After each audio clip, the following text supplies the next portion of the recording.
क्षीर उतुरिकी तले आसिकी पड़िबा कौन देइथाए बड़ संकेत। क्षीर उतुरिबार अर्थ आसंतु जानिबा। नमस्कार, शुभ सकाळर अनेक अनेक शुभेच्छा शुभकामना मध्य। दर्शक बंधु जेतेबेले भी कोनोसी प्राणी जन्म होइथाए से प्रथमे तार मार क्षीर प्रथम खाद्य बा पानीय भावरे ग्रहण करिथाए।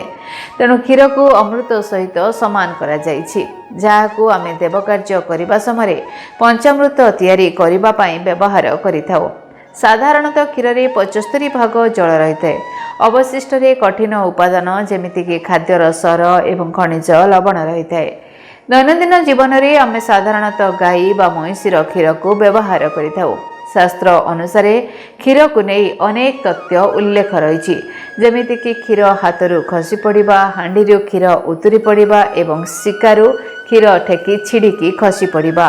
यह पछरे रही किछि रहस्यमय कथा निश्चिंत भाव में। तेबे आज आम जानिबा जे क्षीर फुटाइबा समय क्षीर उतुरी तले पड़िजिबार अर्थ कौन अटे, यह शुभ होइथाए ना अशुभ होइथाए। ताले आसंतु जानिबा क्षीर उतुरी तले पड़िजिबार 4टी अर्थ रही। नंबर 1, शास्त्र अनुसार जदि क्षीर उतुरिकी तले पड़ जाए तेबे यह धन एवं सम्मान उपरे सीधासलख प्रभाव पकाई थाए।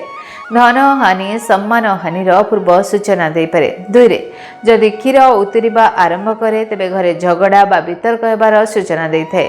विशेषकर यार प्रभाव पति एवं पत्नी संपर्क उपरे पड़ी थाए। शास्त्र अनुसार जदि क्षीर फुटिबा समय तले पड़ जाए तेबे यार अर्थ हेउची जे घर उपरे कोनोसी बड़ समस्या आसीबाकू जाउची। 4, क्षीर हांडी उतुरी पड़िबार अर्थ घरे टंका सहित जड़ित कोनोसी बड़ समस्या होई पारे। परिवार रे कोनोसी वयस्क व्यक्तिंकर स्वास्थ्य एवं परिवार रे कोनोसी व्यवसाय उपरे खराब प्रभाव पकाई थाए। तेणु दर्शक बंधु जदि क्षीर उतुरी जाउची ताहले एहार एही सब दिग प्रति आपण माने ध्यान निहाती दियंतु। धन्यवाद, नमस्कार। डीटीवी ओडिया देखिवा पई सब्सक्राइब करंतु एवं बेल आइकन को मध्य दबाई दियंतु।